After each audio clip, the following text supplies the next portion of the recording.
ঘরের ছেলে ঘরে ফিরছে। হামজা দেওয়ান চৌধুরীর বাংলাদেশে আগমনকে কেন্দ্র করে এখন রীতিমতো উৎসব কাজ করছে পুরো দেশ জুড়ে। অপেক্ষা কেবল সকাল 11:40 সিলেটে পা রাখবেন বাংলাদেশ ফুটবল ইতিহাসের সবচেয়ে বড় ফুটবল তারকা। বাংলাদেশের হামজা উন্মাদনা ভক্তদের কেমন এক্সাইটেড করছে, আর ভারত ম্যাচের আগে সমীকরণটা কেমন দাঁড়ালো, এ নিয়ে কথা বলতে আমাদের সাথে যুক্ত আছেন ফুটবল বিশ্লেষক আহমেদ শায়েক। আহমেদ শায়েক, আপনাকে স্বাগত। আসলে দেখতে পাচ্ছেন পুরো দেশ জুড়ে কিন্তু এখন রীতিমতো সেলিব্রেশন চলছে, অপেক্ষা চলছে হামজা কখন আসবেন। আসলে এই যে হামজার আগমন বাংলাদেশে, এটা আমাদের ফুটবল কালচারটাকে কতটা আসলে প্রভাবিত করলো? বিশালভাবে প্রভাবিত করলো। তার কারণ হচ্ছে যে ফুটবল অ্যাকচুয়ালি সবসময় চলেই হচ্ছে প্লেয়ারদের উপরে ডিপেন্ড করে, এবং একটা প্লেয়ার সবচেয়ে বেশি পারে তার দর্শকদেরকে টেনে আনতে ফুটবলে। তো এখানে একদম একটা বড় সুপারস্টার সে যে বাংলাদেশে আসছে এবং সে যে বাংলাদেশের হয়ে খেলবে, এটা বাংলাদেশের জন্য একটা বিশাল ব্যাপার। এবং যে জিনিসটা আমি আপনাদের রিপোর্টে দেখছিলাম যে সে কিন্তু চাইলেই আগে প্রথমে বাংলাদেশে 5 স্টার হোটেলে আসতে পারতো, কিন্তু তার যে বাংলাদেশের শেকড়ের বা মাটির প্রতি একটা টান আছে সেটা তার অ্যাক্টিভিটি দেখে বোঝা যাচ্ছে, কারণ সে প্রথমে এসে কিন্তু সিলেটে থাকছে। তো এটা একটা বিশাল ব্যাপার, সে বাংলাদেশের হয়ে খেলবে এবং সিলেটে খেলবে, সিলেটে যাচ্ছে। তো এইটাই জিনিসটা দেখে খুবই ভালো লাগছে হামজার কাছ থেকে। এই যে হামজা যে সিলেট ভাষা জানে, সিলেটের আঞ্চলিক ভাষা জানে, প্লাস দর্শকরা তাকে নিয়ে একটা 1-to-1 একটা সেশনের জন্য অপেক্ষা করছে। বিশেষ করে মানুষের তার যে আজকে মিথস্ক্রিয়া হবে একটা সবার মাঝে, এই উৎসবটা কিভাবে দেখছেন? জি, এটা খুবই পজিটিভ একটা ব্যাপার। তার কারণ হচ্ছে যে এই যে পুরা অ্যারেঞ্জমেন্টের মধ্যে দিয়ে যে জিনিসটা হবে যে মানুষের ফুটবলের প্রতি আরও বেশি আগ্রহ বাড়বে, এবং এই ফুটবল যে একটা পুরো একটা গ্লোবাল গেম, এবং এটার মাধ্যমে যে জিনিসটা হবে যে বাংলাদেশের নাম এবং সুনাম পুরো দেশের সব জায়গায় ছড়িয়ে পড়বে। এবং হ্যাঁ, এখানে আসলে আমরা মিডিয়া যে বিভিন্ন চ্যানেলগুলো আছে তারা কভার করছে, কিন্তু এখানে কিন্তু আরও বড় দৃষ্টি থাকবে ইন্টারন্যাশনাল যতগুলো মিডিয়া আছে, বিশেষ করে ইংল্যান্ডে যতগুলো নাম করা পত্রিকা আছে বা টিভি চ্যানেল আছে, তারাও কিন্তু জিনিসটা আগে কভার করবে। কারণ একটা প্লেয়ার সে ইংল্যান্ড থেকে বাংলাদেশে খেলতে আসছে, তো তার যে শেকড়ের প্রতিটা টান আছে, এবং সে কিন্তু চাইলে আরও আর একটা দেশের খেলতে পারতো, কিন্তু সে কিন্তু সব কিছু বাদ দিয়েই বাংলাদেশে আসছে। তো এটা একটা খুব ইউনিক একটা যে একটা টপিক আমি বলবো ফুটবলের আর কি এরিনাতে। তো এই জন্য এখানে সবারই দৃষ্টি থাকবে। ইংলিশ প্রিমিয়ার লিগ খেলা একজন ফুটবল আমাদের দেশে আসছেন। আমাদের দেশের এখন বর্তমান যে প্রেক্ষাপট রয়েছে ফুটবলটার, সেখানে ভারত ম্যাচ সামনে রয়েছে। এই যে হাইপটা তৈরি হলো, এখান থেকে বাংলাদেশ ফুটবলের সামনের স্টেপটা কি হতে পারে? সামনের স্টেপটা যেটা হতে পারে যে এখন প্রত্যেকটা ম্যাচ বাই ম্যাচ অ্যাসেসমেন্ট করে ভালো করে খেলা, এবং যেহেতু ইন্ডিয়া বাংলাদেশের যে ফুটবল ম্যাচটা এই উপমহাদেশে আমি বলবো যে ফুটবলের সবচেয়ে বড় ব্র্যান্ডিং, কারণ এরা দুইটা টিমই একে অপরকে টেক্কা দিতে পারে। তো এবং এই আপনারা যদি দেখেন যে ইন্ডিয়া ম্যাচের জন্য কিন্তু তারা সুনীল ছেত্রীকে ব্যাক করাচ্ছে অনেকদিন পরে, কারণ তারাও এই ম্যাচটা নিয়ে খুব সিরিয়াস, এবং তারা অ্যাকচুয়ালি ব্যাকফুটে আমি বলবো। এবং তাদের বেশ কিছু প্লেয়ার আবার ইনজুর্ডও আছে, যেরকম আনোয়ার আলীর মতন একজন ডিফেন্ডার সে কিন্তু ইনজুর্ড আছে, এবং চাংতের মতন একজন রাইট ব্যাক সেও কিন্তু ইনজুর্ড। তো যার কারণে এখানে যে জিনিসটা হচ্ছে যে তারাও একটা ব্যাকফুটে আছে, আবার আমাদের জন্য একটা কনফিডেন্স বুস্ট হয়েছে, কারণ দুইজন প্রবাসী বাংলাদেশি যুক্ত হয়েছে। তো আমি বলবো যে একটা খুব ভালো একটা ম্যাচ আমরা দেখতে যাচ্ছি 25 তারিখে। এবং হামজাও নিশ্চয়ই খুবই বুস্টার পাচ্ছেন, তিনি লাস্ট ম্যাচটা জিতে আসলে বাংলাদেশের ফ্লাইট উঠেছেন।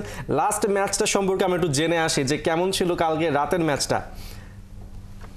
ম্যানচেস্টার টু বাহুবল, সময়টা আর মাত্র কয়েক ঘন্টা। ডার্বিতে দলকে জিতে এবারের ঘরের ছেলে ফিরছে ঘরে। ইংলিশ চ্যাম্পিয়নশিপের ম্যাচ খেলে দেশের পথে বাংলার ক্রিকেটে, বাংলার ফুটবলের সবচেয়ে বড় সুপারস্টার হামজা দেওয়ান চৌধুরী। ইংলিশ চ্যাম্পিয়নশিপ লিগে শেফিল্ড ওয়েনেসডের বিপক্ষে মাঠে নেমেছিল শেফিল্ড ইউনাইটেড। 1-0 গোলে জিতে 80 পয়েন্ট নিয়ে লিডসের সঙ্গে যৌথভাবে পয়েন্ট টেবিলের শীর্ষে শেফিল্ড ইউনাইটেড। এরপরই বাংলাদেশের উদ্দেশ্যে রওনা দিয়েছেন হামজা। সবকিছু ঠিক থাকলে সকালে 11:30 নাগাদ সপরিবারে সিলেটে পা রাখবেন হামজা দেওয়ান চৌধুরী। আগামী 25 মার্চ এএফসি এশিয়ান কাপের বাছাই পর্বে ভারতের বিপক্ষে ম্যাচ দিয়ে বাংলাদেশ জাতীয় দলের জার্সিতে অভিষেক হতে যাচ্ছে হামজা চৌধুরীর। কথা বলছিলাম যে আমরা হামজা যে একটা গুড ভাইব নিয়ে এসে আসছে ম্যাচ জিতে, এখন ভারতের এগেনস্টে সুনীল ছেত্রীকে আমরা দেখতে পাচ্ছি, তাকে নিয়ে আসা হয়েছে। ইভেন আমরা যদি বাংলাদেশের যে বর্তমান স্কোয়াডের কথা বলি, এখানে ফাহমিদুল আছেন, হামজা আছেন, প্রবাসী যেসব বাংলাদেশিরা এই দলটার সাথে যুক্ত হলেন, ফাহমিদুল, হামজা, এদেরকে নিয়ে আসলে যে হাইপটা তৈরি হয়েছে ভারতের জন্য কতটা চাপ সৃষ্টি হলো আর কি?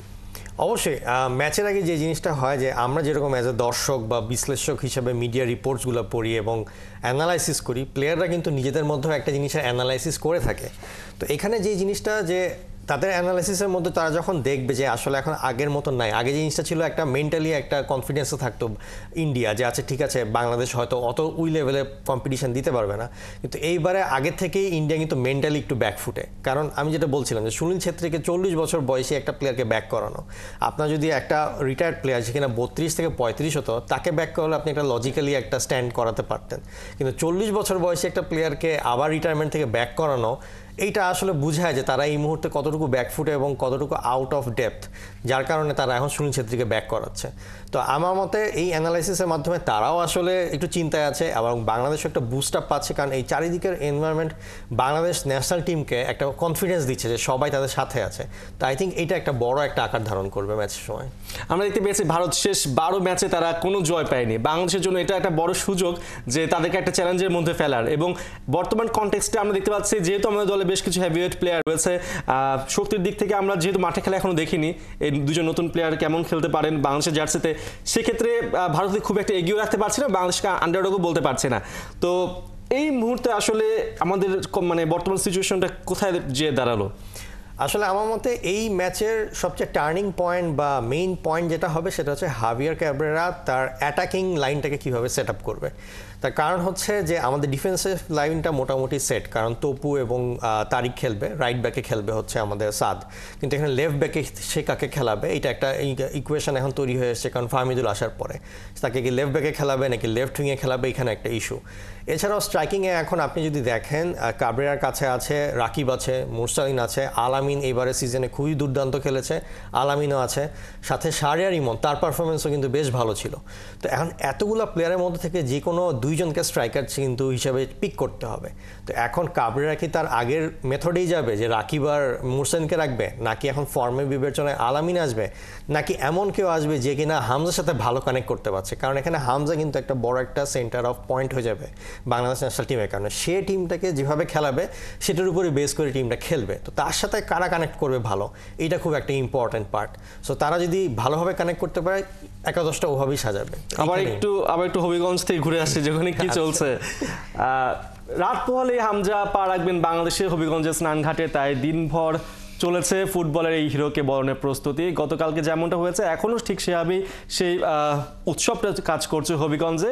গ্রামবাসী আর আত্মীয় স্বজনের মুখ থেকে এবার জানা গেছে স্টারডমের রঙিন জার্সির নিচে থাকা মানবিক এক হামজার গল্প। হবিগঞ্জ থেকে বিস্তারিত থাকছে রায়ান আহমেদের রিপোর্টে।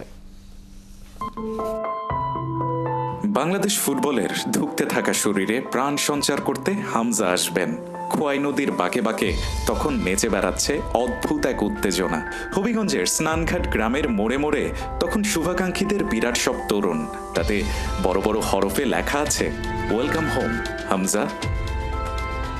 খানিক এগোতেই হামজার বাড়ি, সে গেটে ঘরের ছেলে তো বটেই, পুত্রবধূ অলিভিয়াকেও স্বাগত জানানোর প্রস্তুতি চলছিল।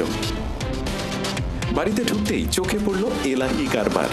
আইন শৃঙ্খলা বাহিনীর লোক তো বটেই, হামজাকে ভালোবাসা গ্রাম ভর্তি মানুষ যেন হাজির হয়েছে তাকে বরণের প্রস্তুতি দেখতে। মুখে হাসি নিয়ে সবার সঙ্গে কুশলাদি বিনিময়ে ব্যস্ত তখন এই মিডফিল্ডারের গর্বিত বাবা।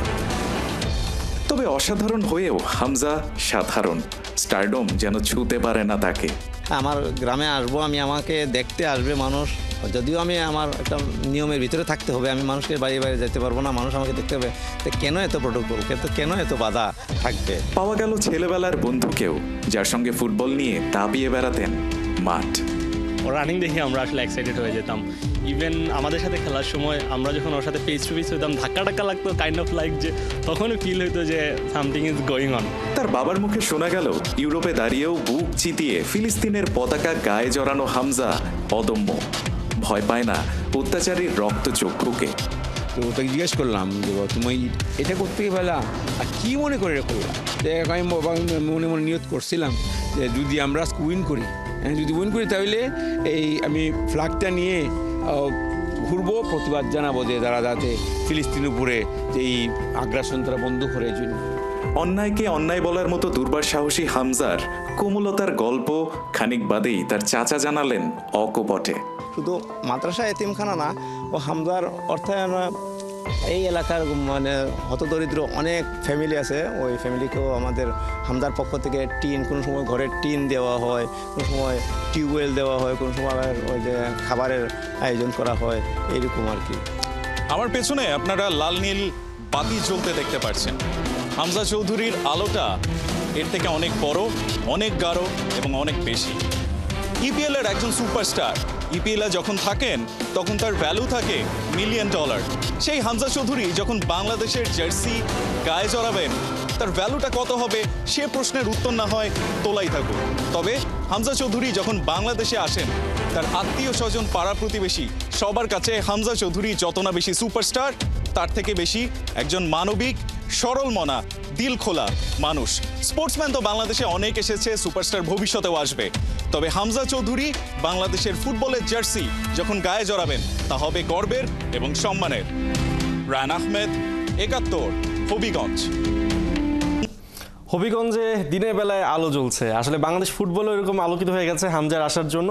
কি মনে হচ্ছে, ক্রিকেট কি কিছুটা পিছিয়ে পড়ছে কিনা, মানে ফুটবল তার আসল জায়গাটা, তার পুরনো জায়গাটা ফিরছে কিনা?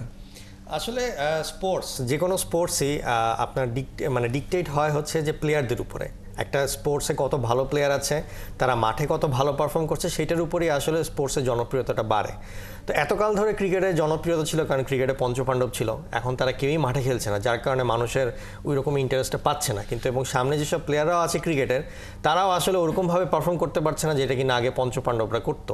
তো যার কারণে মানুষের ক্রিকেটের প্রতি একটু ইন্টারেস্টটা হতে কমছে। কিন্তু অন দি আদার হ্যান্ড আপনি যদি ফুটবলের দিকে তাকান, এখন নেক্সট 5 to 10 ইয়ার্স বাংলাদেশের ফুটবলে ডিকটেট করার মতন ওই রকম সুপারস্টার বাংলাদেশে আছে। হামজা চলে এসছে, যে কিনা আই থিঙ্ক নেক্সট 10 ইয়ার্স বাংলাদেশকে সার্ভিস দিতে পারবে।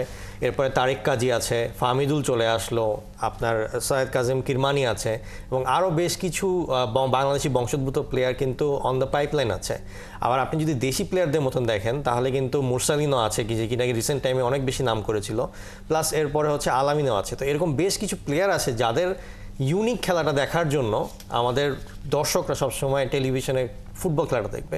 সো অবভিয়াসলি এখন গোয়িং ফরওয়ার্ড আপনি যদি বলেন তাহলে নেক্সট 5-10 ইয়ার্স অবভিয়াসলি ফুটবল একটু ক্রিকেটের থেকে আগিয়ে থাকবে। আসলে মানে একটা স্পোর্টস কতটা এগিয়ে যাবে সেটা তার আইডলকে দেখে আসলে আমরা নির্ধারণ করতে পারি। সাকিবকে দেখে অনেকে ক্রিকেটার হতে চান, মুশফিককে দেখে হতে চান। বাংলাদেশের ফুটবলারদের মধ্যে এখন জামাল ভুঁইয়া এখন অনেকটা একটু মানে লাইমলাইটের বাইরে আছেন। এখন হামজাকে আমরা পেলাম, ফুটবল আবার তার পুরনো জায়গায় ফিরছে।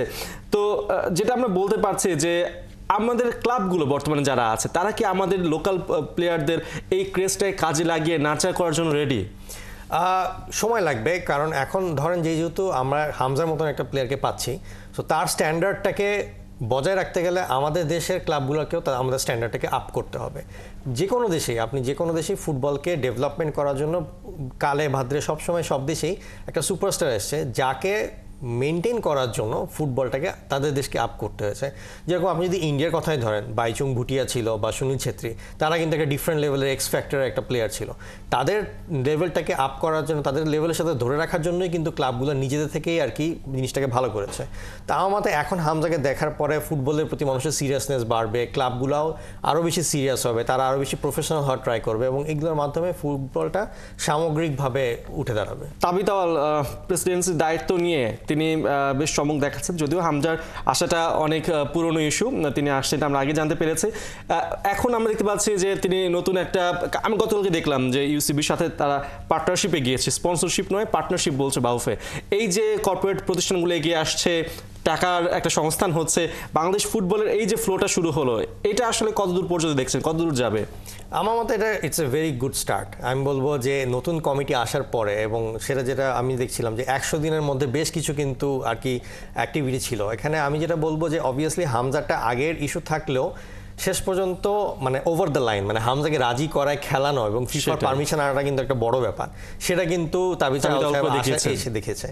এর থেকে আমি যেটা বলবো আরও বিশাল বড় একটা ব্যাপার যেটা কিনা হয়তো আমাদের ওভাবে করে বোঝা যাচ্ছে না, সেটা হচ্ছে ফিফার যে একটা ফাইন্যান্সিয়াল রেস্ট্রিকশন ছিল।